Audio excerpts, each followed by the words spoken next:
তো hello guys, দেখতে পাচ্ছ আমি রেডি হয়ে গেছি। একদম সিম্পল লুক। কোথাও যাবো, দেখতে থাকো, সঙ্গে থাকো, লেটস সি। তো আমরা পৌঁছে গেলাম হাই রোডে। টোটো করে যাচ্ছি আমরা, বাড়ির থেকে বেশিটা দূর না, জন্য আমরা টোটোতেই যাচ্ছি। দেখো, আমরা গল্প করতে করতে চলে এলাম অনেকটা দূর। তো ফাইনালি পৌঁছে গেলাম গ্রিন ভিউ অ্যান্ড রেস্টুরেন্ট।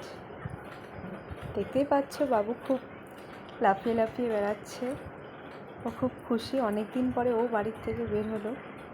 তো আমার বোন এগিয়ে যাচ্ছে, সাথে ভাগনাও যাচ্ছে, ঠিক কোন কটেজে বসবে সেটা ডিসাইড করার জন্য।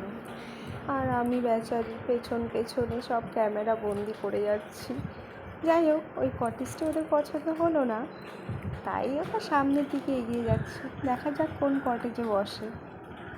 বাবা, যাক, ফাইনালি ওদের কটেজ পছন্দ হলো। আর আমাদের সামনে চলে আসলো ভেজ পকোড়া আর চিকেন পকোড়া। তো আমরা পকোড়া খাচ্ছি। অ্যান্ড লাস্ট চলে আসলো আমাদের মাটন বিরিয়ানি, নান আর পনির বাটার মশলা। সত্যি এখানকার রান্নাগুলো খুব টেস্টি।